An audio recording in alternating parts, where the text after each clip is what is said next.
बैल और गधा। एक समय की बात है।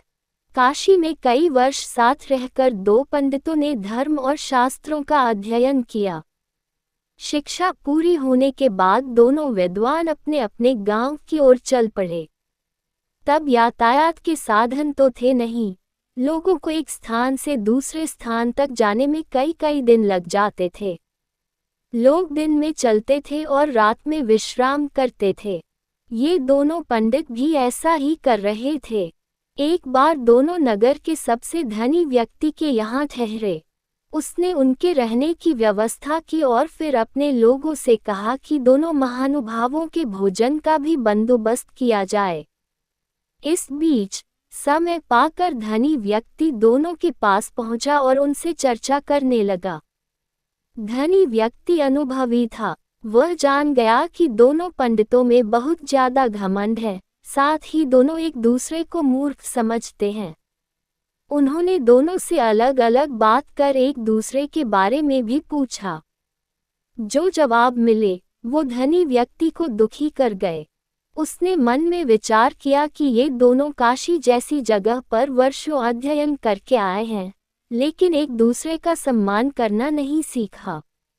बहरहाल भोजन का समय हो गया था। धनी व्यक्ति ने दोनों को बड़े आदरपूर्वक भोजन कक्ष में बुलाया। एक की थाली में चारा और दूसरे की थाली में भूसा परोसा।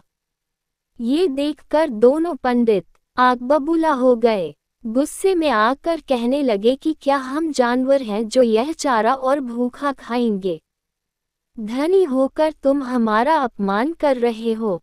ये लक्ष्मी द्वारा सरस्वती का अपमान है। इस पर उन्होंने बड़ी ही शांति से जवाब दिया, एक को थाली में चारा और दूसरे को भूसा परोसा गया है, इसमें मेरा कोई कसूर नहीं है।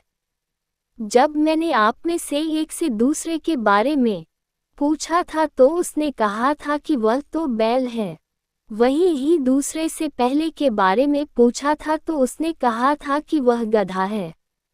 आप दोनों ने ही एक दूसरे को बैल और गधा बताया, तो मैंने उसी हिसाब से चारा और भूखा थाली में परोस दिया। इतना सुनते ही दोनों ज्ञानियों की आंखें खुल चुकी थीं। उन्हें अपनी गलती का एहसास हो गया था। उन्होंने उनसे क्षमा मांगी। एक दूसरे के प्रति ऐसी सोच रखने के लिए खेद भी जताया। सीख, व्यक्ति में कितना भी ज्ञान आ जाए, उसे घमंड नहीं करना चाहिए। साथ ही दूसरों के प्रति बुरे भाव नहीं रखने चाहिए।